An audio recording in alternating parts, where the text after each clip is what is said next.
got your napkins or something. What's up, everybody? It's Rob Morris from Vinewood Public Access. Vinewood Public Access. Head over to Vinewood Public Access. Vinewood Public Access. Go to Vinewood Public Access and click subscribe on YouTube. I don't think you'll be disappointed. You're watching Vinewood Public Access.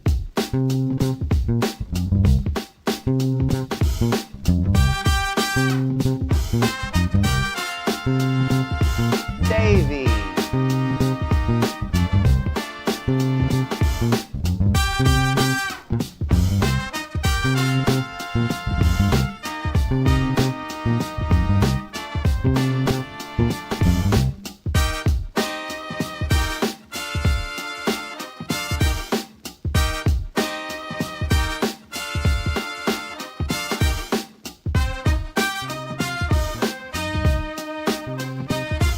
I'm Rob Morris, and this is the real Hove Beach in Broker, in the real Vice Cities. This is the real Los Santos.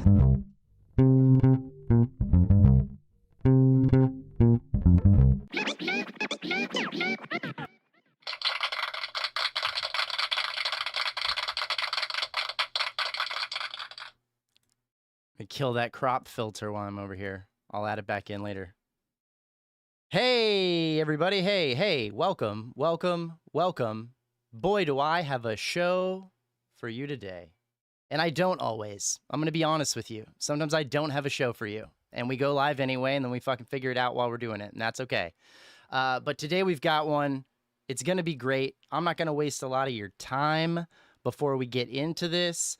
I will say, if you're not already subscribed to this gentleman, I can't imagine that's true. And second of all, get your life together and go do it and make it happen and be a part of the Sav Sack, which means you're also giving him some money, which you should do because he works really hard. Okay.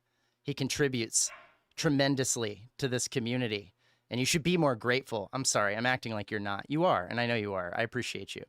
Welcome to Vinewood Public Access, home of the #1 fan-created GTA Talk radio station. I am your host, Rob Morris, American screenwriter, TV producer, and GTA super bitch to a level that you're probably not comfortable with based on comments that I receive pretty frequently. So thank you all for being here. Quick shout out to our moderators. Got to give some love to Blind Fury, Gambit Arcana, Spizike, Spiegel, OK Newman, and Mrs. VPA, who I always shout out, even though she's never here while she's working. We could not do it without you keeping these hot boys in line, so thank you so much for that. Also to our station financiers, members at the highest level, making sure that we keep the lights on in this bitch. We got Worst by Far, Sour Wiles, Chase Haddon, Spizike, Spiegel. The name's so nice, you have to say it again. And this other guy whose name I still cannot pronounce. It's like JNQ. It's not coherent, but I love him and I appreciate him supporting the channel. It means a lot to me. So let's not take a lot more time. If you are not already subscribed to this channel and you're tuning in to see Daddy Savarino, I love that, but you should also subscribe to this so that we can keep entertaining you. Every Friday we do these creator chats. I have to take these fun glasses off because I can't actually see. Every Friday, we do these creator chats, and we get to know the folks behind the tube of the U. We got a lot to talk about this week. I got very lucky that Rockstar and I synced up our schedules, and I booked Sav, and then they booked this announcement for the Netflix thing. We talked about it and made sure that that was aligned. And also, Sav kind of predicted this week. He was being snarky and sarcastic, but then something actually kind of happened. So that's what happens when you put yourself out there. He recently went full-time. We love this dude. He's been very supportive, not just of me, but of countless creators in the GTA YouTube community. You've seen him on the roundtables. You've seen him on GTA 6 o'clock. You've seen him shave his head when things didn't go his way or ours, and we love him for that. Let's bring him on, Mr. Sav. What's up, dude? What's up? How are you? I don't know if I'm worthy of that amazing intro, but thank you.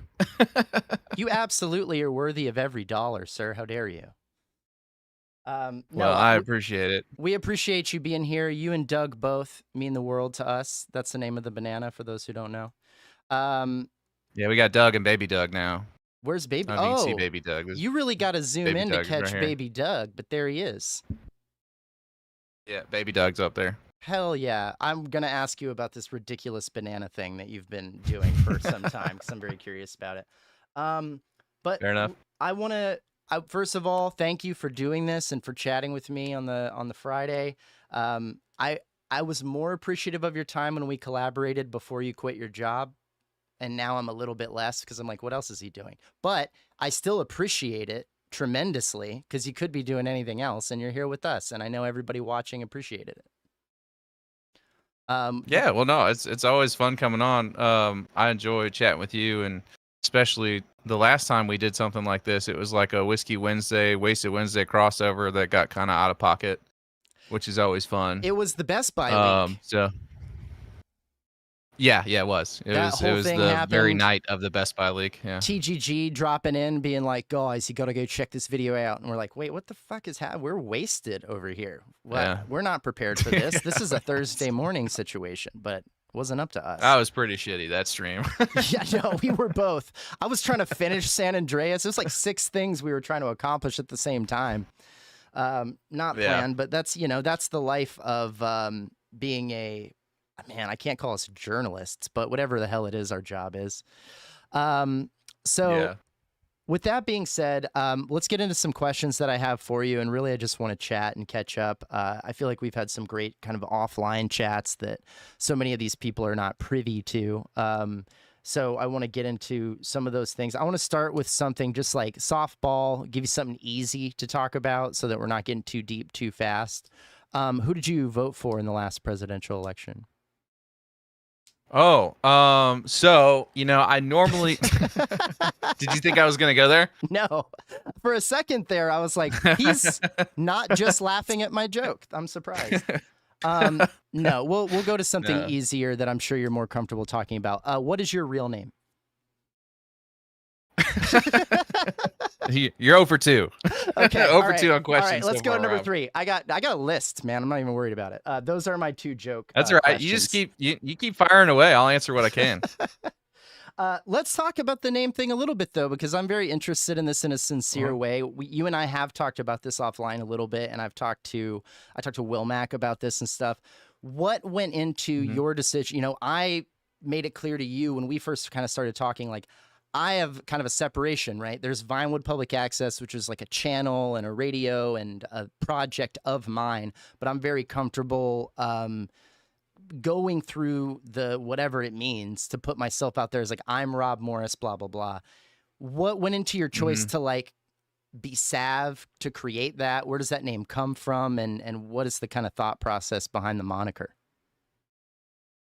Well, I mean, my gamer tag for a long time was Savvy. So a lot of people would just call me Sav, and Sav was easier to create a logo for. I'm not like I did all like a lot of my own graphic design and stuff. Like the logo that I have, I actually created, and so I'm not like super talented with coming up with these really intricate, pretty illustrated logos. So I kind of went for something a little more basic, I guess, or I can edit some fonts and stuff and put that together. So that's kind of why I went with that and just went with Sav. When it comes to the logo, what is that black liquid substance that surrounds your letters? What is the substance? I don't know. It just looks cool. Okay. I didn't know if there was more thought into that, man. I don't know. It's like no, there really wasn't. No. I mean, the yellow obviously is kind of playing into the whole banana thing, which I'm sure we'll get into. But the black ink was more or less just for some contrast, man. It's pretty. I wish I had something more exciting to say about that. I like the black and yellow, not just because I love Wiz Khalifa, but because I am a big fan of that over the blue and white that you were doing before. I think this is a vibe. I really like it. Yeah, I kind of like it too. And it's going to continue to evolve a little bit. I'm currently working on trying to make it look a little bit better and balance some things out and all that. So it may change a little bit here soon, but it's always going to stay, the same recognizable Sav. So let's rewind it a little bit. We'll kind of Tarantino this shit. You recently decided to quit your job and go full time as a YouTube content creator in a pretty narrow niche. honestly. Like it's shocking to me that we're able to spend all of our time making content essentially around one game. Like we were playing some Schedule 1 the other day. I know you get into different like sim games with Jeff and different. I mean, we've all seen like different things that you've done, but Sav as a brand is very much a GTA content creator. So it's not film, right? It's not cooking. It's not something that's really broad. It's not just video games. It's GTA kind of focused. So shockingly, you've been able to make this your career. Let's back it up a little bit and just get kind of the path to how we got here. So tell us where you're from, man. Well, I'm originally from St. Louis, Missouri. I grew up in the Midwest, and then about 10 years ago moved out to South Carolina, where I currently reside. I've like as far as like how I kind of got here doing the YouTube stuff, like I played a lot of video games. I had some friends that were streaming back in the day, and I wanted to play around with the idea of streaming a little bit, so I started doing that, and then I'm like, oh, I need some kind of like brand or whatever. So I'd play around with like Photoshop and whatnot, trying to create some things that look good, and then doing some overlays. And I found that I really enjoy doing like the production side of things, like trying to make something look cooler than it is. Like trying to bring up that entertainment value, so to speak, like for live streams and all that. So that's kind of how that got started. And then eventually one day I just kind of said, you know what, I'm going to make a YouTube channel and try my hand at making videos. And I started off just doing all kinds of stuff. I would do like funny edits. I used to play a lot of Escape from Tarkov. And I would do this. I came up with this thing called oh god, what was it now I'm trying to remember the actual name of the video. Essentially the idea was, I don't know if you're familiar with Escape from Tarkov, but like you could like kill a scav or like basically an NPC in the game, and then you could take all of your gear and put it on their body and make it look like, you know, there was this like kitted up player just like dead laying on the ground in the middle of the road. And then you could go and like camp out in a bush nearby and wait for somebody to come and like loot the body, and then you could take them out and take all their stuff. So I would make videos like that, just like silly stuff. Right. And then it kind of transitioned over into I did some like game reviews and stuff, just trying to experiment to find like what kind of content I like to make. And then my first GTA video was like late December, early January of not this year, but last year. And it was the everything we know about GTA, or it was titled I've spent 100 hours researching GTA 6. I've This seen is it. everything I found, or something like that. I think Yeah, that's how I and, found you. Oh, really? Yeah. Okay. Yeah. So I mean that video just kind of like took off. Like I went to bed the night that I uploaded it, and I literally woke up the next morning. I had like 250,000 views. I'm like, oh, okay. Right. All right. I guess I'm gonna do another one of these. Hint taken. And then I just kind of like fell into it. But, you know, it's funny because, I never set out to be like a Grand Theft Auto content creator. I do love Grand Theft Auto, and I grew up playing all of the games and love them very much. And Rockstar is a huge part of my childhood, but like I didn't set out to be a GTA creator. It just kind of like fell into my lap. And so, in pursuing that, I've kind of fallen in love with this community and carved out a nice little home, I think. And it's been fun, man. It's been kind of a wild ride. So finally got to go full time, and that's been really exciting and also scary as hell. But you know. Yeah, absolutely. But, so when we're you doing were what a we can. kid, were you doing before YouTube? I mean, it sounds like the timeline of what you're talking about is like more like within the last 5 to 10 years, you started playing around with creating stuff like that. When you were, because we're about the same age, you're a few years younger than me, but like we both grew up like basically in the 90s, early 2000s. Were you a creative person at that time? Were you doing like, were you in band? Were you in theater? Were you like doing art? Were you drawing? Like, what was your non-academic childhood school time like? Video games. I mean, I got kicked out of like 6th grade band. I tried band, and I got sent home with an assignment. What'd you play? I was in percussion. I was in percussion. So jealous. And they sent me home and they're like, we need you to learn jingle bells on the xylophone. And I was like, oh, okay, I got this. I went home and like my dad knew like the basic tune of Jingle Bells or whatever. They sent me home with like sheet music and they're like, you need to read this and learn it. I didn't care to learn sheet music. I didn't want to try and learn sheet music. I don't really know why I decided to be in band, but yeah, so I kind of like came up with this backwards way of playing Jingle Bells and then went into school the next day. And like everybody's doing it and it's like very, very different than what I had done the night before. And I'm like, oh God, so I went to go like play my version. They're like, that's not the sheet You're like, music. I was thinking like a syncopated kind of hip hop version of Jingle Bells. What do y'all think? And they were like, this is a school band. Yeah, I was like, where's the choir room? I don't know about this. So then I went over to choir and did choir in like 7th and 8th grade. But yeah, I mean, like, okay. I loved music. I did a lot of music stuff, like not instrumental. Like I play a little bit of guitar, but a lot of what I would do music wise was just write music. I liked writing songs, playing very basic chords, and then eventually, as some of you guys know from Rob's stream, I started writing some hip hop music when I was, oh God, like 2021, somewhere in there, and then did that for a few years. Thought for a minute I was going to kind of pursue that. Well, I mean, I just like it was a fun creative outlet for me, but it wasn't necessarily something that I had like real honest intentions of like taking somewhere. It was just kind of something that I enjoyed doing, and I kind of viewed it as like putting like word puzzles together and trying to make it sound as good as I could.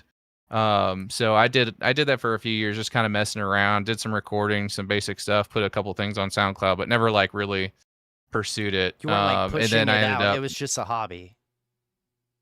yeah, exactly. Yeah. And then my daughter was born when I was 23 years old, and then that just kind of like takes over. So was that an intentional birth or a surprise?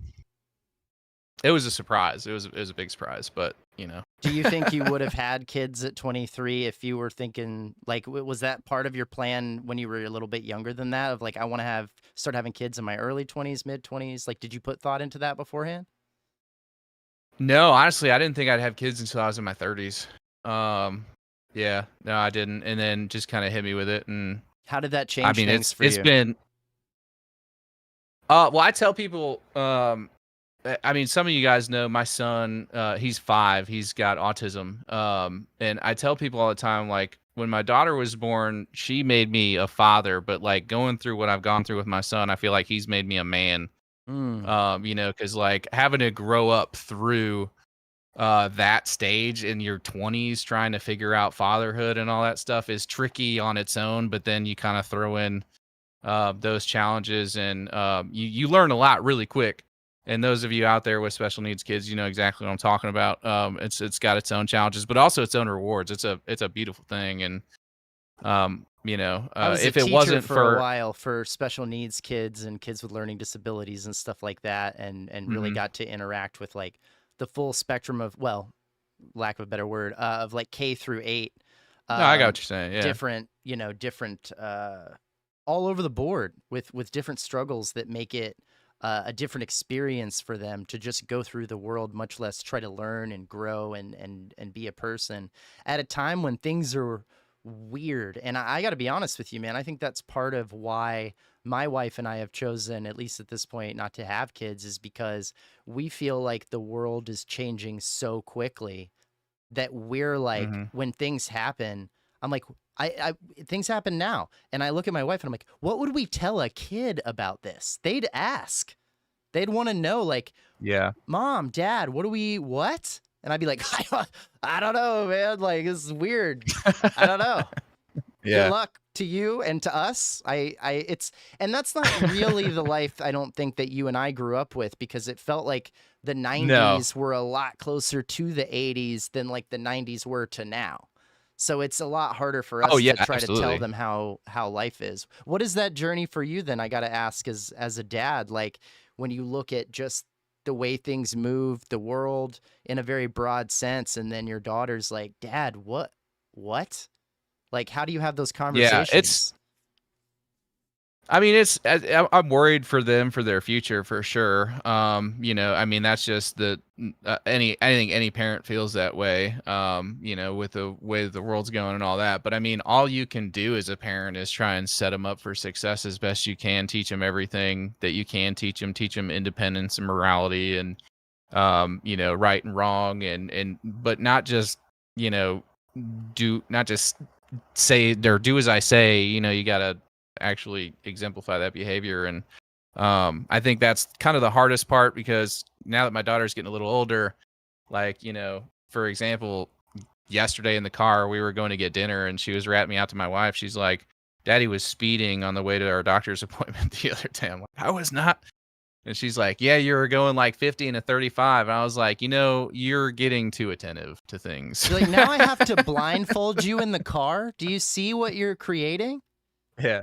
I don't have time for that. So, yeah, it's just little things like that, man. But I mean, that was the big motivation for me to go full time and do this, was that so I could be here. Like, I worked a job, and I would say it was a full time job because I had to be on call like all week, like up until 6 o'clock. I used to work for a bathroom remodel company where I'd have to go in and, you know, design bathrooms and try and sell them. I worked in sales as like 100% commission. So Wow. like going from that kind of environment to this environment, it's kind of similar, you know. It's like you get don't in work, what you don't put out, earn. Yeah. or you get out what you put in, is what I Right. meant to say. But Yeah. yeah, exactly. So it you know, I feel like I had a little bit of a leg up with doing it that way, but yeah, it's nice being home all the time, you know, being able to help. And my wife, and I don't want to turn this into like a woe is me or anything like that, because all I'm good. very, very blessed. Of course. But like my wife has a heart condition, Right. so she was born with a bicuspid valve and regurgitation and like all that stuff, and so she's got to go in every like 6 to 12 months to do like a stress test and an echo and EKG and all this stuff. And at some point she's gonna have to get heart surgery, the second open heart surgery that she's had. So Wow. How old she is your also wife? is operating at about. She's 34. She's a year younger than me. But she's operating at like 70 to 80% like energy levels, is like most people her age. So she naps a lot. So, you know, me being around and available to kind of like take over with the kids was like pivotal. So it's all like kind of working out, man. And everybody knows I'm a Christian. I feel like it's God's plan and it's happening as it should. But yeah, man, it's been kind of a wild ride, but here we are. What did you start doing did you leave home like right at 18? You graduate high school and like move out? I graduated high school. Let's see. I graduated in 2009. I was dating this girl back then, and kind of like staying over at her house a while, and then like I would live with my dad. My parents were divorced, so I'd kind of jump around to like different households and all that. And then How old were you when your parents split? 12. I Okay. was 12. Same, actually. But yeah. Oh, really? Okay. Yeah. Yeah, like so you officially. know, They but- like split when I was like 9, but the Mhm. divorce was like over and fully, like they were two different households 100%. It took a few years. Yeah.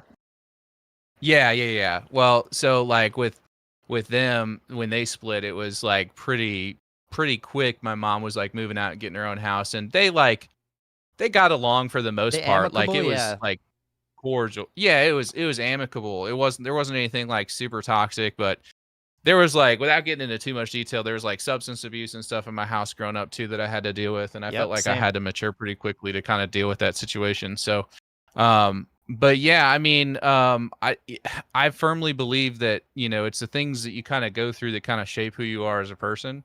And then you're better positioned to like help other people going through that stuff, and then just kind of avoid certain things, you know, kind of learn from other people's mistakes and all that. So Right. it's worked out. Like if I had to do it all over again, I would do it exactly the same way. It would suck, but I would do it exactly the same way to get the same result. So What was your first job?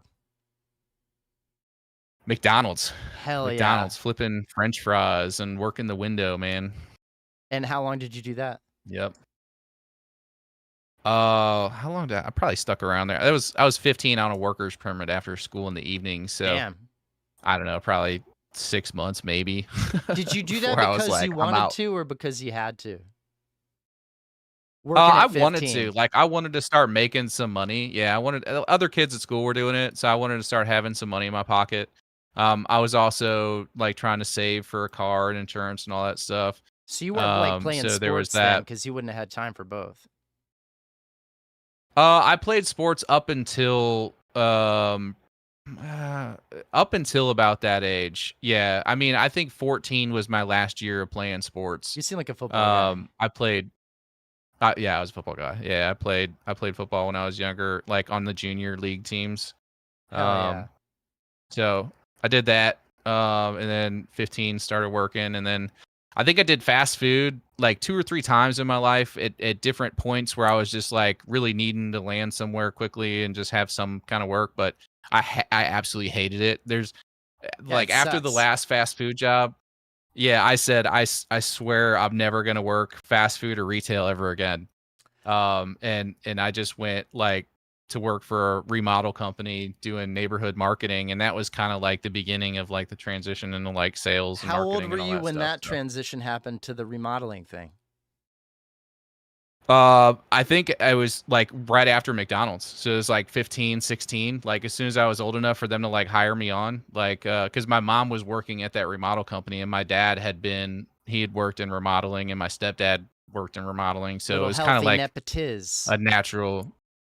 Yeah, yeah, exactly. Well, they brought me on and I had to like, provide leads and carry my weight, but having that, avenue was really good for me because I made more money doing that, and it was, you're walking around from 4 to 8 p.m. Right. Knocking on doors, talking to people, getting, working on charisma and, How your were your people social skills. skills All that before stuff. you had that job? Were you like an outgoing kid? Were you introverted? Like, what was your vibe before you had to start looking people in the eyes every day for a living?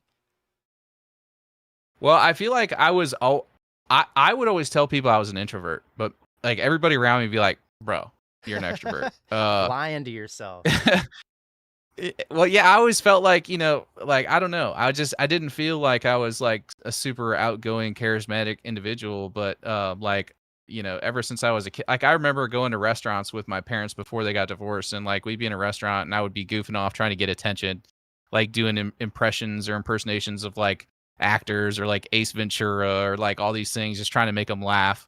So I remember kind of doing that performance little stuff real young, but um yeah, I don't know. As I got older into my teenage years, it's like that awkward phase, and you're like, I want to be cool, man. I had like the frosted tips and Oh, hell the yeah. works, man. It was I got those done yeah. and I had them for 2 weeks. And then my AFJROTC commander was like, you can't have frosted tips in the junior military, jackass. And I was like, Yeah. okay, sorry. I saw an NSYNC video and they looked pretty cool. So I'm not really sure what you want me to do. And they're like, we need you to go home and dye your hair back is what you need to do. So I did. Yeah, I had frosted tips probably, well, like once or twice in school. My dad always hated it. Like I would have to like ask my mom, and she would like sneak me over to her friend's house, and we do it, and then she would I'd come home and my dad would be all mad that my hair was blonde, and So I was what? listening to like Eminem at the time. Of course. I had a Of course you were. tape, a cassette tape. A cassette tape, guys. I had Let's a go. cassette tape of Eminem. It was the Curtain Call album, and I remember listening to that in secret because if my dad found out about it, he was going to be really pissed off. And one day he found it, and I remember my punishment was to sit there and listen to that whole album with him at the kitchen table without the bleeps and all that. Like it was like Was that a straight up punishment? Eminem at the like peak Slim Shady. Yeah, dude. Listen, like sitting at the table with my conservative like police officer father. Your dad was a Like cop? listening to yeah, dude, he was a cop. So like before he was a cop, he was in sales, like working for a remodel company. And then like during the recession at the time in St. Louis, he ended up leaving this company. There was a lot of crazy stuff that happened. And then he became a cop for a while, and he was a cop he was a cop in his 20s, and then he went into sales, and then came back to being a cop in his 40s, and then ended up going back to sales later on. So, but yeah, dude, sitting at the table with my dad, who is like a conservative Christian police officer, listening to like peak Slim Shady curtain call was rough. I mean, I honestly, I can't relate to that, only because my dad hated rap music, but he also was just like very okay with me being a young adult. So anything that was like risque was not like a problem. He just hated rap. If I had to sit down and listen to a whole Eminem album with my dad, I would have had a great time. He would have been miserable.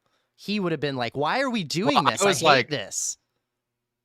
I was just embarrassed because like some of the lyrics and stuff, like at the time I wasn't like, as far as he was concerned, like he raised me on like Led Zeppelin, ZZ Top. You were keeping your taste Guns in N' that Roses, a secret. like, yes, he did not know that I liked rap music. And there was this kid it was actually choir class in 6th grade after I transferred out of band. He's like, "Bro, have you heard Eminem?" And I'm like, "No." And he introduced me to that. And I remember the first song I learned was "Cleaning Out My Closet," and like Dark. having that album. That's not what my name is. Yeah. After having to sit there and listen to that whole album with him, and why he's just like sitting there like burning holes through my skull with his eyes. Right. it was rough, man. Would you do that with your kids if you found out they were into something that you didn't approve of? Would you like sit them down and make them smoke the whole pack, so to speak? No, I mean it. I guess it would really depend on what it was. I mean, like I do things very differently than how my parents did. I would imagine. But I'll say like my daughter is like way more mature and intelligent than I was at her age. Like way more. So like I don't have the same sort of struggles with her that my dad had with me. Right. You know what I mean? Because I was kind of a dipshit when I was younger. But my daughter is like, she's a good kid, man, and she's really smart. She's in honors classes, like, you know, a good head on her shoulders, rides horses, like really sweet to people. So she makes it easy to be a parent. But yeah, there's very few times where I gotta like sit down and have like disciplinary conversations with her, because she kind of holds herself to a certain standard anyway. Well, it explains why you ban people for the Jason is a cop thing. That all just like clicked in my head now. It makes sense. Okay, so here's a question, and I know you've gotten this question a little bit on your stream, but I just want to I want to ask it maybe in a slightly different way. Because I definitely, man, I grew up in the South. I was raised Christian. I don't consider myself Christian now. How do you reconcile your taste in what many would consider non-Christian entertainment, non-secular entertainment, with your faith? How do those two things coincide? And this is a two-sided question. Obviously, I'm curious how it works in your own mind, but also how do you relate to other Christians in your life that are like, "Hey, I thought you were with us, dude," and then you're over here listening this or watching this or building your career on a video game that is rated M for mature and is, you know, loaded with all sorts of things that we cannot talk about on Sunday morning. Yeah, no, I mean, that's a great question. And like what I would say is like, I think part of the reason why a lot of people have a problem with Christianity is because of the traditional way of like, quote unquote, being a Christian and like observing certain behaviors and everything. And, you know, and sort of like, I called it like putting on a mask. And for a long time, I didn't like going to church because I would feel like I know how you act at home, mom and dad, but when we get into church, it's like a little bit different, Feels you know? phony. So like for me, it felt like, yeah, it felt phony and kind of a show. And for like a long time, I didn't go to church because of that reason. You know, but as I grew in my faith, I just kind of like learned that it was more about a relationship with Christ, and I kind of grew in that, and I realized like nobody has to be perfect. Like the whole point of, and I'm not trying to get all preachy, guys. No, dude, like just the speak whole your point truth of for real. Christianity. the whole point of Christianity is that Christ died on the cross for our sins because we're not perfect. So it's Right. like, for me, it was like, why am I like bending over backwards trying to be perfect when that was never what was requested? And also too, it's like, when you sort of act a certain way, like I'm better than you and you're judgmental and all that stuff, it drives people away from Christ instead of like bringing them closer to him. It's a lot of it is about love, and you can get into what's acceptable as far as like biblical principles and stuff like that, but at the end of the day, Christ tells us to love everybody. And that's all I'm trying to do is love everybody. Like I am who I am. I kind of grew up in my environment doing my thing, and I curse on stream, and I play games that have some stuff in it. You won't find me hanging out in the shoe store in GTA just because I can give you I a don't little really get credit. anything out of that. We asked you about the vanilla unicorn once on stream, and you're like, I don't even know what that is. And I'm like, okay, well, first of all, I'm suspect that he finished the story mode of GTA 5 because you planned the last heist there. But he didn't even remember because he was in and out. Yeah, yeah. Well, I just like that doesn't do anything for me personally, and Right. like I'm happily married, and my wife is all that I need. So like that just doesn't appeal to me like that. Those gameplay aspects of GTA don't Right. appeal to me, and I get that there's a lot of people that get a kick out of that or enjoy it or whatever, and it's like whatever. I'm not here to judge anybody and where they're at in their life journey and all that stuff. But like for me personally, it doesn't do anything for me. So, what I like about Christian GTA saying, is like, I'm not here to judge anybody is very welcome, I'm sure, by lots of people who judge that faith. well, I mean, we're not called to judge, man. I mean, like really, and different Christians will tell you different things, but in my opinion, we're not here to like judge people. That's his job, Right. Like I'm here to just like lead by example in the way that I love and interact and support and help and that kind of thing. And that's what Christianity is to me. Right. You can argue biblical principles and doctrine and all this stuff and go in a million different directions with Christianity, but ultimately at the end of the day, I feel like when it comes down to it, it's your relationship with Christ and where you stand there. So You know what I love about Christianity, that's why. dude? I got to tell you, because What's like I that? said, I don't subscribe to the religion personally, but there are countless things within that faith that I deeply appreciate. My wife's family is very Christian. They're Korean, so they have a very specific kind of angle on it. Like Christian Korean Southern California is like a very specific group in America. My family Yeah. is all like Southern, either Baptists or Methodist Christians. One of the things that I love about Christianity is the idea that we are called to love thy neighbor, love the stranger, hmm and love the enemy. Even Yeah. to go so Absolutely. far as to say, like, you're not one of us. I love you. I don't agree with you. I Yeah. love you. You're here to hurt me. I love you. That is Yep. huge. We can move on from the subject in a second. Last thing I'll say is one of my best friends growing up, who is in, I think he's taking a break from seminary now, but he was in it for a while. He's running for the Senate in Texas. His name's James Tallarico. And he's one of my best buddies from high school. He was on Joe Rogan earlier this year.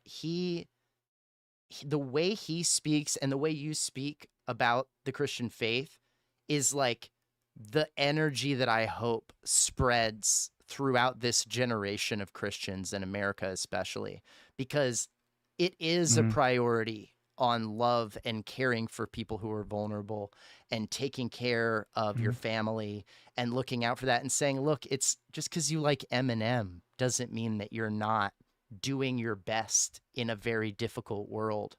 And it's Yeah. wonderful, man. So I hope you know that I have nothing but respect for that part of who you are, and just for, even though I know you don't need that from me, I'm letting you know that you have it. And I appreciate it. in general, I think it's something that I just don't think we need to litigate how a person of faith can appreciate non-secular entertainment. It seems, I'm with you, dude. It seems obvious to me. Those things can go hand in Yeah. hand quite easily. What I would tell any Christian is like, you know, it's you got to take it on a case by case basis. If you feel like you can't play GTA and balance that, then maybe don't play GTA. But like if Right. you feel like you're pretty firmly rooted in your faith and like you're good, then like I would say just, you know, you can be in the world and not of the world. You know what I mean? Like Yes. that there's a lot of phrases and stuff that you can pick and pull from Christian doctrine and all that stuff. But I don't know, man. For me personally, I've never like I've never like been one of those guys where like I got to be in church. I want to go to church, this and that. Like it for me, it was always about just like my relationship with Christ, and so that's where I kind of keep it. And I don't pretend to know where anybody else is at. I've been in some pretty low points myself.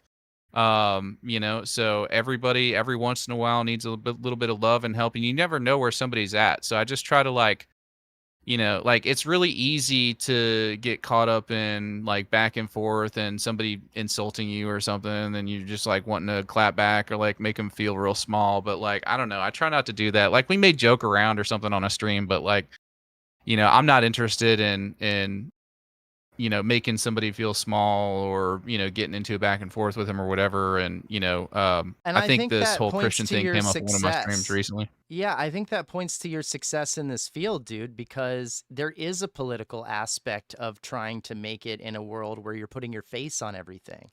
You have to deal with the Yeah. fact that you're going to attract people who like what you do, but then all of a sudden they don't like a thing that you say. And what you do next is very important.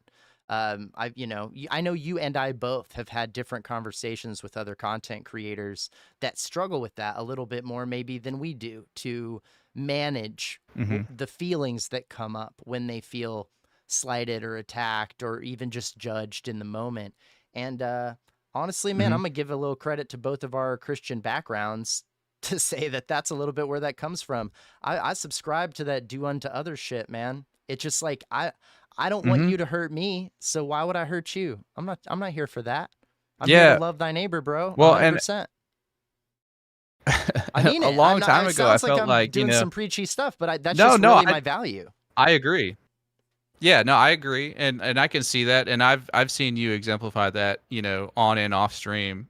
So like I definitely see that you're coming from that place. But for me, it's like, you know, being like rude or ignorant or mean to somebody has never like made me feel good. It always made me feel bad. Like Real talk. I just don't want to do that to somebody. You know what I Yeah. mean? Like I don't like that doesn't bring me any sense of peace.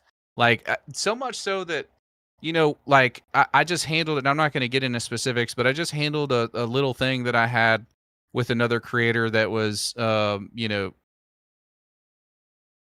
I don't know. I don't know if I should get into that, but there were some issues with another creator, and I just reached out, and instead of like making it into a big thing, I'm like, hey, let's just talk it out, man. You know, like I don't want to create a big thing. I don't want to go to bed feeling like I'm, you know, holding some sort of resentment or anything. I don't want you to feel resentful towards me. We both work in this space. Like, let's just work it out, you know? And so I feel like if everybody just kind of handled things that way, the world would be a better place. Hey, we'll get there, man. All you can do is live by example, which is a point you've already made. You just got to do your best to put that Hmm. energy out there. And, you know, I'll say too, as a content creator, I've watched this happen. I'm sure you've watched this happen. I've watched conflict happen between some creators, but even more between us and the audience. And if handled properly, they usually go away for a minute, cool off, and come back and are fans and our subscribers and our Hmm. members and our participants in the community in a positive way. Like Yep. if you just give it a little room to breathe, we all have an emotional moment, and rather than shut it down or judge it, just say like, I hear you. It sucks that you feel that Hmm. way, and let's just push past it. You come out the other side, like the Yeah. world is bigger than that. And I also think part of what you were talking about earlier with your family, it makes this is, I also have my own experiences with this, but I'll focus on yours. This is more about you. It's like when you have situations like your wife struggling with her heart condition, like your son struggling with the way that he has to go through the world, it makes so many other things feel really small, and it makes other conflict feel insignificant because someone else, that fight or disagreement might be the biggest thing they're dealing with in their life, and that's just their perspective. And Yeah. then you step away and you're like, for me personally, like the biggest thing I dealt with in the past few years, my father passed away and he was only in his early 60s and he was sick for a long time. So I knew it was coming, but it was like, I don't know, man. It's like once that happened and it was not the first tragedy or trauma of my life, you go forward and someone else is like, I'm mad about this petty thing. And I'm like, I hear that that's where you're at. I don't care. Like, I just can't bring myself to feel so strongly about that as you do. And perspective is so big with stuff like this too, because like early on, like I struggled. I think that like everybody does when you start getting like nasty comments in your videos Right. and people are just like being rude or whatever. Like I used to like want to get in there and be like, why do you feel this way? And like kind of engage with that. And what I've learned is like, sometimes people are just having a really bad day Right. and you're like the first thing that comes across their path and they're ready to just 100%. unload on you. So I kind of just got to the point where I'm like, you know what, I wish you well. I'm sorry you got whatever's going on, but you know, I'm just not. If it gets really bad, I'll just hide them from the channel and move on. You know, Yeah, I good just luck. don't. There's no point. Like, seriously, Yeah. go with all the love and you're good. We're good. Yeah, I'm with you because I also feel like that's one of the things that you and I both kind of, I've watched this happen on both of our streams and in our content where it's like, look, we're cool, but this channel is not about me having an issue with you or a conflict. Like, this is still kind of a show. Like, we're on the air right now. And it's like, there's a bunch Yeah. of other people who are here not for that. They're here to talk about GTA Right. and hang out and have fun with video games. And so you just say, hey, look, the internet's a big place. Go, if you need to go fight, because you need to fight, go fight. It's fine. Yeah. Like, go do your thing. And we're Yeah, going to be it's over not here about playing San Andreas when you get back. Yeah, yeah. I mean, it's not about like that one individual that's having a bad day, and even like the stream, it's not about me. It's about the community and this like this environment that we're creating for everybody to kind of hang out in, and like protecting that vibe, and just like trying to keep cool with everybody and all that. I think is really important, especially if you're going to try and succeed in this industry. So. My biggest thing is never like if somebody attacks me personally on a live stream, whatever, I don't care. Like if my mods feel like it's overboard, they'll mute the person or handle it. I don't get involved in that. Where I get upset is like when people start attacking other people in my community. I get really defensive of like people that are just like hanging out, trying to have a good time, and somebody comes in out of nowhere and is just like, giving somebody a hard time. That really bothers me more than anything else. That's fair. And I'm grateful, honestly, to say that so far I've only dealt with so very little of that. Like, if anyone has any issues Same. with me, that's so manageable. But I've had I feel you. If someone came into my chat and they were like, this blind Fury guy, I'd be like, you ban him immediately. What'd you say about my friend Kyle? I'll kill you. I'm kidding. I'm being facetious. Yeah. But, yeah, I get oddly defensive. They're like over here like, oh, this guy's queer. I'm like, you're right. And then also, whatever. I don't care about that. All right, let's talk about video games. Yeah. Thanks for the deep dive. Sounds good, man. I appreciate it. No problem. I didn't even mean to make that connection, man. I'm just that clever. Okay. Let's talk about some gaming stuff. How do you feel about this Netflix thing? What is your take on this whole idea of doing the exclusive look on Netflix or exclusive extended look for 6 hours and then free on YouTube? Let's start with the business decision of it. What do you think about the choice to do something like that? And then maybe we'll get into what you'd expect or like to see. Yeah, business-wise, like it's a brilliant idea because you got to think about it from Take-Two and Rockstar's perspective. Like they're getting a ton of extra exposure to like mainstream casual gamers that aren't following this stuff, and they're getting paid a buttload of money to do it in the process. Okay, so like tell me if you were planning on uploading a video and then somebody came along and they're like, hey, we'll take your video that is going to do really well on this platform and we'll pay you a butt ton of money to put it on our platform too. That has like, millions you would say of no to that. You know what I mean? Like, just to put it in this context, if I'm about to publish a video and then TGG is like, that looks cool. Can I give you 10 grand to put it on my channel also? And then 6 hours later, it's also on your channel. I'd be like, I don't know, man. I don't want to be greedy. Yeah. What? Yeah. Well, I mean, like it, and I think the simple fact that there's only a 6 hour like exclusive delay here is like Take-Two. they made out like bandits with this deal. I mean, Netflix is probably doing this from a position of slight desperation. I don't know.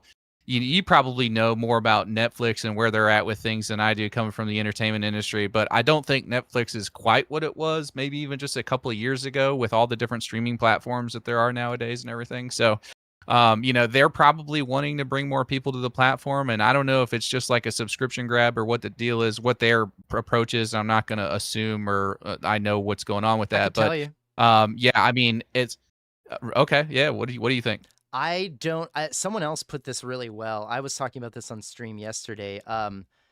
The subscription conversion is not it. If anyone's like, you're just doing this so that they can get Yeah. FOMO subscriptions, it's like, will they sell a few? Probably. Marginal. Yeah. What they're getting out of this is headlines. Netflix, GTA 6, Yeah. headline, same sentence, everywhere, everywhere for Mhm. like a month, not just 2 days before they did it. It's going to be on the carousel on everyone's homepage. It's going to pair these Mhm. two things that are both trying to sell the idea that they are premium luxury entertainment. They're the best. They're the top of the line. You cannot get better. Yeah. What do you got? HBO Yep. Max and Peacock? Get out of here. We're Netflix. We have fucking GTA 6 on our homepage, dude. And GTA 6 gets to do the same Yeah. thing. That's a great point. They get to say, hey, Yeah. Brand we're on assimilation. Netflix, dude. And when you put those two Mhm. things together, it boosts both of them. Yeah. And that's invaluable Yeah. Yeah. I because could that definitely builds see that. trust, to quote Lucia. Mm-hmm. Yeah. Yeah. I mean, so I think it's a great business move on Take-Two's part to do that. And, I'm sure it'll benefit Netflix as well. They've got a lot of money to throw around. I don't know how much it costs, and we'll never probably know, but for a 6-hour exclusive, like whatever, to drive a lot of traffic to the platform day of and then get everybody talking about you for the whole month prior. I mean, I think that's a good move. Now, from like the gamer perspective, Right. Because there's 3 different perspectives you could look at this from. You've got like the business perspective, the gamer perspective, and then the content creator perspective, which I'll Right. get to last. But gamer perspective, like, I can see how some of the diehards that are itching to pull the trigger on the play button the moment it drops, but that don't have Netflix subscriptions, might be a little upset by this, and I can totally understand that. That's a fair thing to be, upset about, I guess. But it's 6 hours. It's not like it's 3 days, a week, or a month, or anything like Or that. never. It's 6 hours. Yeah. And if you're really, really that desperate, you can, 1, either go and get a Netflix subscription, or 2, find another way to watch it through somebody else's subscription. Or I'm sure if you look hard enough, you'll be able to find some platform streaming it somewhere online. You know what I mean? So it's 6 hours. Do we really need to lose our minds over this? I don't think so. With the way the gaming industry is headed overall with certain things, I think they're, like MCT said it best earlier today. He's like, you got to pick and choose your battles. It's silly to get this pissed off over a 6-hour window. I mean, that just kind of proves them right when all of us throw a fit over something like that. So, Yeah, you're going to get it eventually. How do you feel about it as yeah. a content creator? As a content creator, obviously, this, timing is very, very important with things like this. And being, you can either be first, this has been my mindset on content creation for a while, as it pertains to strictly news. Right. You can either be first, or you can be the most detailed and informative. And I am rarely first. So I have to lean into the detail and information. I've got a lot going on. I can't always necessarily be like live when something's happening. But what I will do is I'll gather up all the facts and information that I can find pertaining to it, and then give you my thoughts and opinions on that stuff and anything related to it in a, reasonably like 10, 15-minute video that you finish watching and you feel like, oh, I got something out of that. Right. I maybe knew this news already, but like, this is an interesting angle I didn't think of, or this is an interesting perspective I didn't consider. So, that's what I try to do. So, And as Americans, but, we're often in that position because our homies over in the wonderful Isle of Australia are 17 to Yeah. 14 hours ahead of us. It's the middle of the day normally when they get news. I got to wake up at like 5 a.m. to cover a DLC live. It's insane. Yeah. So it's Yeah. better to just like you're not going to beat them in the speed, especially you think about TGG and even Dark Viper AU are already in Australia and already at 2 million subs. It's like we're literally we're cleaning up the dust after the concert over here in America at our levels. Like it's true. It's just a different game. And so I think you're right to say, look, I'm going to take my time. Even Jeff, I saw put out a video later than other people, but it was here's everything you missed, which is a great argument to make after it has already broken. And we'll do fine. Well, and that's true because inevitably, if you're rushing to be first, you're not going to get all the facts, Right. and you maybe misinterpret things and you miss some things. So, like, you know, that's I think I saw a Denzel Washington quote about something not that long ago, maybe a few years back. Somebody was asking him about stuff, and he said, "You guys need to be more responsible. Everybody's in a rush to be first, and then end up misinformation comes out or whatever you want to call it." But yeah, so like there's something that not necessarily that anybody in this community is misleading anybody. That's not what I was implying. I just mean like when you rush to get there first, you leave some stuff on the table that maybe people would want to know about or consider. So, that's kind of where I try to come in. I would rather take my time with something and make sure that, I gather as much information as I can on the topic before I start talking about it, because then I feel a little bit more confident about what I'm saying too, Let me hit you with the hypothetical. Tomorrow is Saturday. Let's go. Monday, you get a call. All right. Email, let's say. And they're like, hey, it's Rockstar. We'd like to talk to you on the phone. And you're like, oh, shit. Okay. And you schedule it. They give you a shout. And they're like, all right, here's the deal. Sav, if in fact that is your real name. Here's what we want to offer you. We really like your content. We think you're really smart. We think you understand what we're trying to do, and we would really love it if you would come work in our marketing department. But you're going to have to shut this YouTube channel down. What if it's $250,000 a year?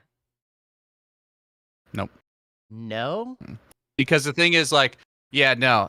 For me, it's like I didn't get into this YouTube thing with the intention of like getting rich doing it. Like my thing was, I want to be home with my family. I want to be available. I want to be around. I want to have freedom and flexibility of schedule. And if I can, support my family in doing that and make sure my bills are paid in the process, doing something that I enjoy doing and not waking up every day and commuting to an office that I hate spending 8 or 9 hours in. What if you could work then from home? That's a win for me. And I'm good with that. I mean, if you could work from home, I mean, that changes the math a little bit, but really the end result is the same because like at the end of the day, you're working for someone else. Like my whole life, when I was younger, especially in my teens, like I was a job hopper, bro. I would stay somewhere for like 6 months and then go somewhere else, and then go here and bounce here and try this and try that. And like, I was never happy anywhere. And I think it's because I really struggle to like work for other people. Right. And when I was younger and more prideful, I just thought like I was smarter than my bosses. I'm like, I make better decisions than this guy. I wouldn't do this. I wouldn't do that. And, that my pride kind of, made me feel like, I was worthy of more or whatever. But nowadays, I think really what it is like, I like having the freedom and flexibility of my work schedule. I work more hours doing this than I did when I was working for other people. Same. It's never been like a drive thing. It's never been a motivational thing. It's never been a work ethic thing. It's always been like I don't have to report to anybody. I report to myself, and I get to be like the CEO of my own thing. And sort of be in the captain's chair and make the decisions for me and my family. And I don't have to I'm not at someone else's mercy. I guess you could say I'm at YouTube's mercy. But as long as you follow the platform rules and all that stuff, I think you'll be all right. And then, the other thing for me too is like being a creator, there's no point in trying to be something you're not in your videos or in your live streams, because you can only hold that facade for so long before it comes crumbling down. You just don't have the energy to maintain it. Right. And then everybody kind of sees you for who you are, and then they feel like they're maybe bait and switch. So I would much rather grow slower and grow authentically than try and be this high energy, like blah, blah, blah, blah, blah thing that like maybe gets more views that just like I can't sustain. Right. You know what I mean? Yeah, no, I absolutely relate to that. That makes sense to me. Okay, how much time you got left? I don't want to take up too much. I mean, I can go for a few more minutes. I would go like 2 more hours with you if it wasn't for the fact that I've got to take my daughter back to her mom's house here in like an hour and a half. So I wanted to spend a little bit of time with her before I had to do that. We were actually watching a movie downstairs earlier, and I said, "All right, I gotta pause this for a little bit and go do something, but I'll be back." So, oh, great! Now but I have the guilt of taking minutes. You away from your children. God, you could have kept that to yourself. No. It's good. Dude, I get that's the nice thing about being here, because we've had a really fun week. Like, I've taken her out to eat. We went and saw the new Spider-Man movie on Monday. We've had a lot of time together and all that. So like, we're good. I just I didn't want to go like from this to, all right, let's get in the car and you go back to your mom's. I'm not gonna see you for the next 7 days. All right, I got a couple of wrap-up questions, and then we're gonna do a rapid fire kind of this or that. It'll go very quickly. So let's start with this. Who are your top 3 favorite video game villains? Top 3 favorite video game villains. Ooh. Doesn't have to be GTA, that's a good but question, it can man. be. Yeah. I would say Voss from Far Cry 3. I think Gia said the guy from Far Cry 5, so good villain work over there, Far Cry. What's it?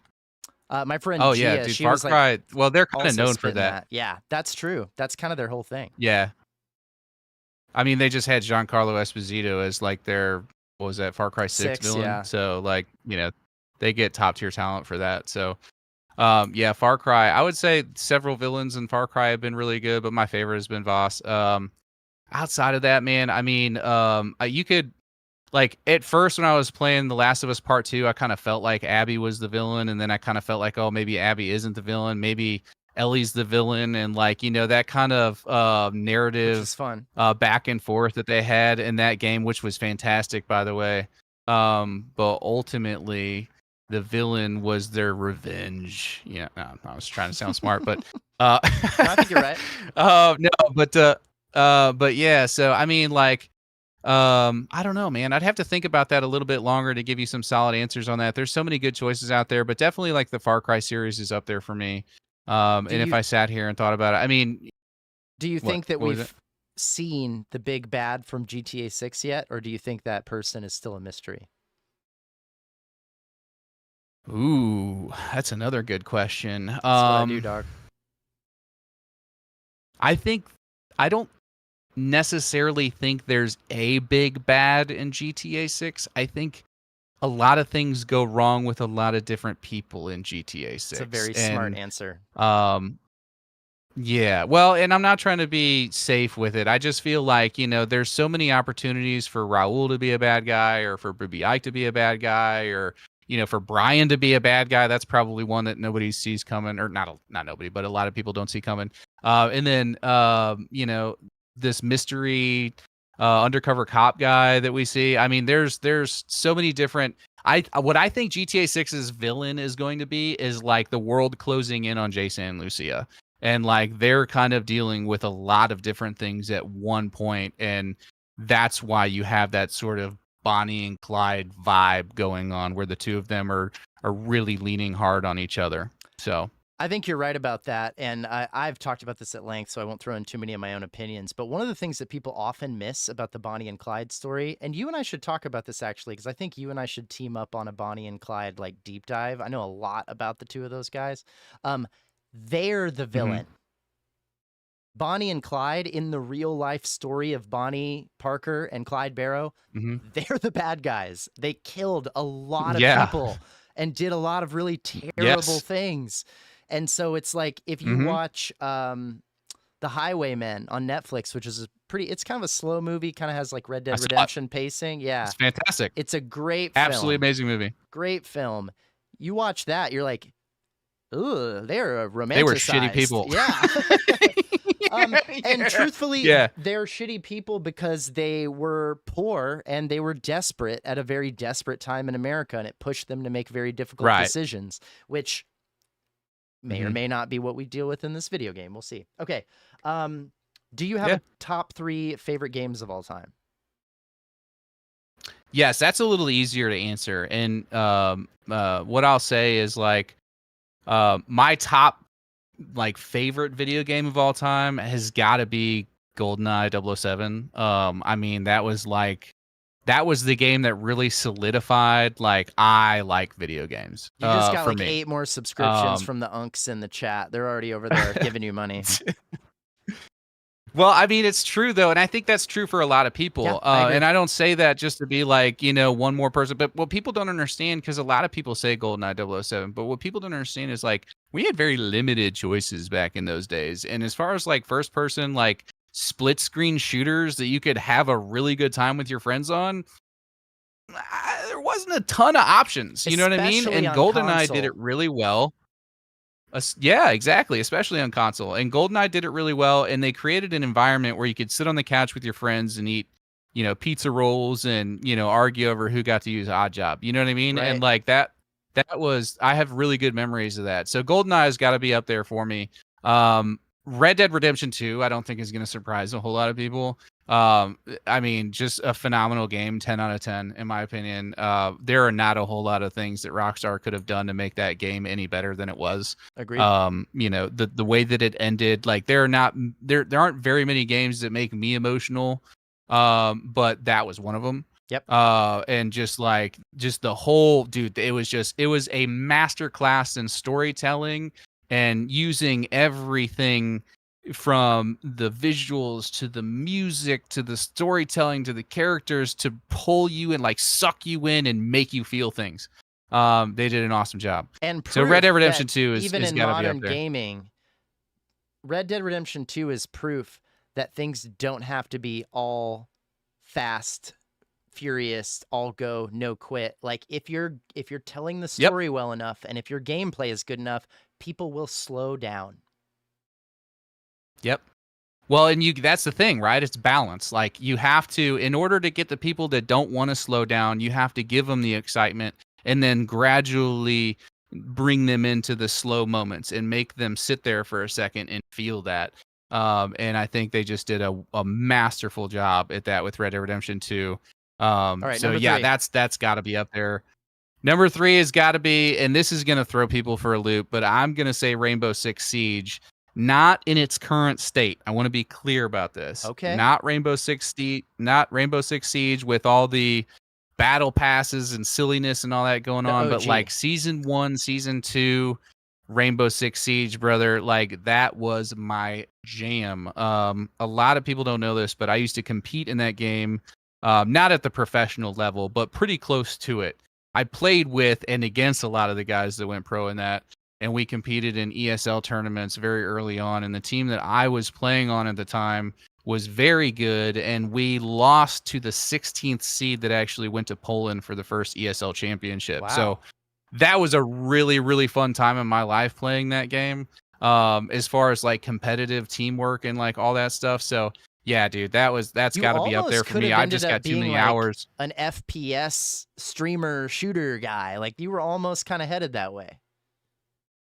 Well, it's funny because a lot of people don't know, and like I'm not one to like brag about it or anything, ahead. but like it's gonna be funny when people start watching me play first person shooters, because I am a sweat. I am a full on like Call of Duty lobby sweat, brother. Like my wife and our friends that we play with when we were playing Call of Duty, like they hate playing with me in my lobbies because like they'll be winning and stuff and I'll jump in and then all of a sudden like nobody's getting any kills and I'm at the top of the lead. Like it's not a good time. You have to pull it back so that people can actually have fun.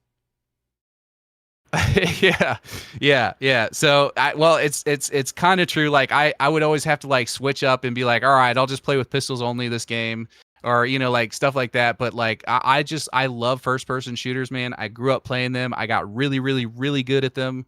And like back in the day, like one of my first competitive things was 1v1s in Shipment on Call of Duty 4. And brother, you put an MP5 in my hand with a couple of stun grenades, scavenger, and dead silence, and I was unstoppable. I was you. unstoppable. I believe you 100%. I was always pretty bad at all of those things. I will say this though, I've never been a big COD guy. I have played very few Call of Duty games overall, but when I was in college, we had Modern Warfare 2 on the 360 on the big screen in my house with the 3 homies that I lived with. And the 4 of us would do that split screen, like knife only kind of stuff.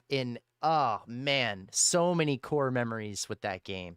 Like really, really fun. Yeah. I've never been a big PC gamer, so like playing especially FPS with like mouse and keyboard, I could never. I would just have no fun. I would just get demolished, and it would be brutal. But I respect anybody who's got that. Yeah. Who's got that superpower. Okay. Last section here. This is the lightning round.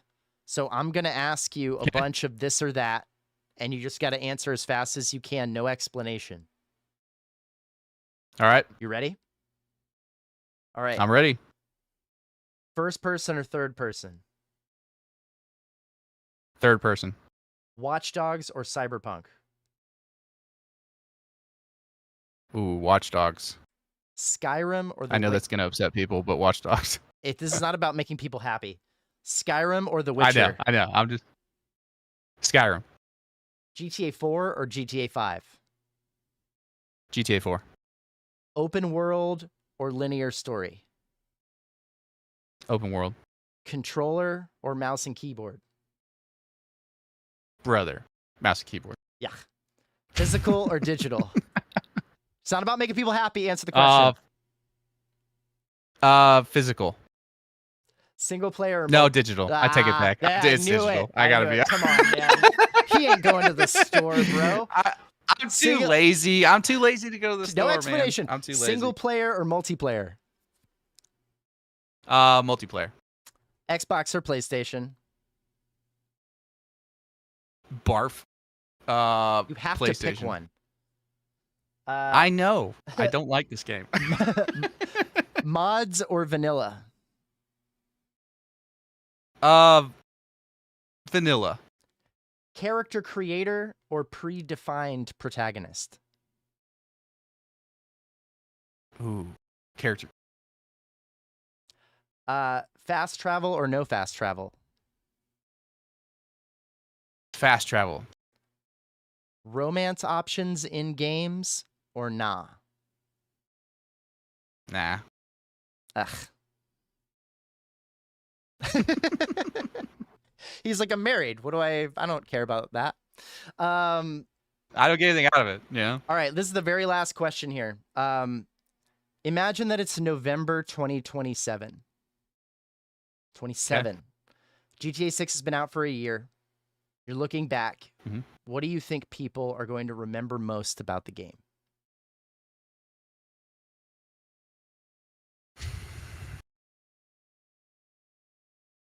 Exceeded expectations. It's hard to say because we don't have it yet. Right. You know? But the thing that I can pretty confidently say with the amount of time that I've spent looking in this game, technologies and patents and map and all that stuff is I don't think your average person, I mean outside of this hardcore community. Right. I don't think your average person has any idea. Right.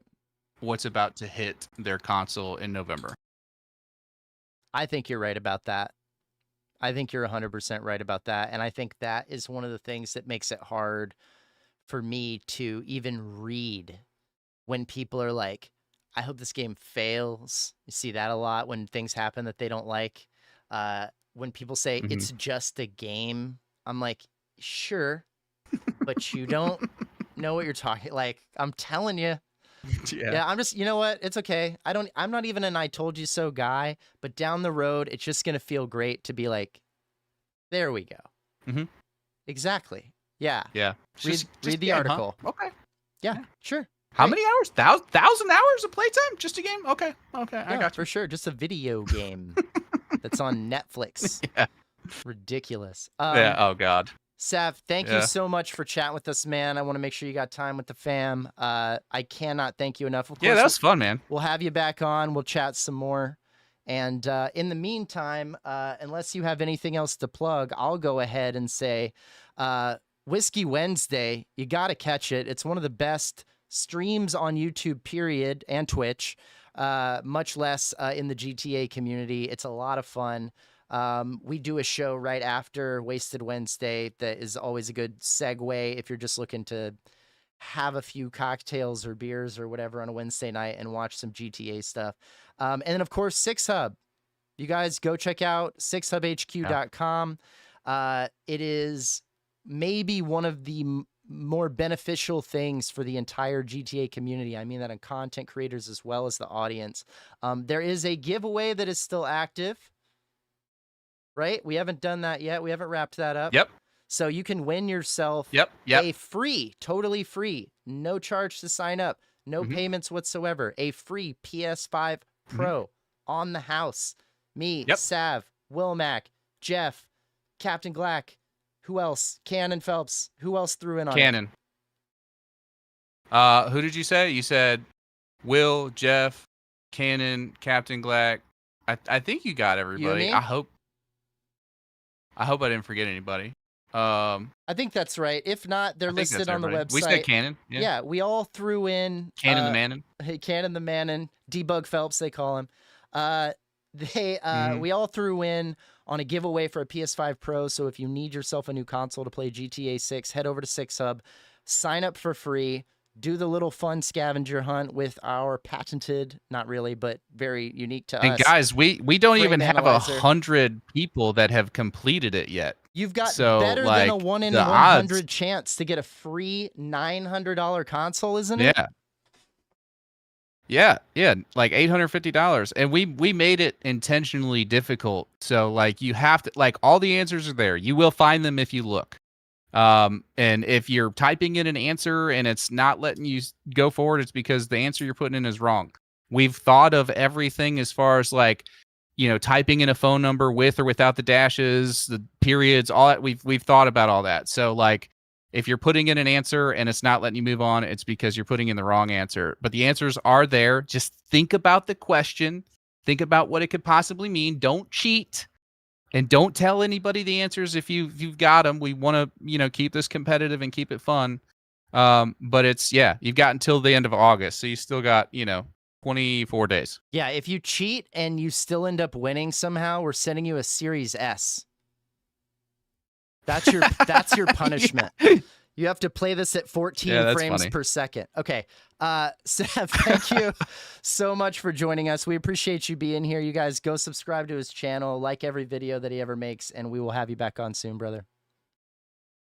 Awesome job. And I will say one more thing just because I saw it in the comments. Will, I will take you up on that 1v1 in Call of Duty any day, brother. Hey, we'll all be there to watch. 100%. Sounds good. I'm We'll here make a for that. stream out of it. All right, guys. Take it easy, brother. I appreciate you, Rob. Yeah, 100%. Have a good one, guys. We'll see you. Later. All right. We're back. Wow. You got your napkins or something. What's up, everybody? It's Rob Morris from Vinewood Public Access. Vinewood Public Access. Head over to Vinewood Public Access. Vinewood Public Access. Go to Vinewood Public Access and click subscribe on YouTube. I don't think you'll be disappointed. You're watching Vinewood Public Access.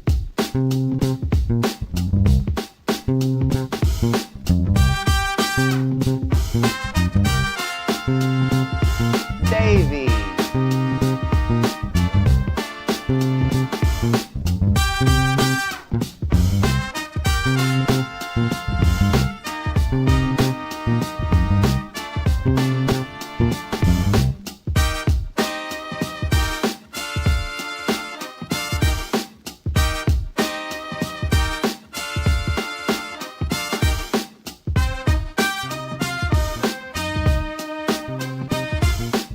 Rob Morris, and this is the real Hove Beach in Broker in the real Vice City. This is the real Los Santos.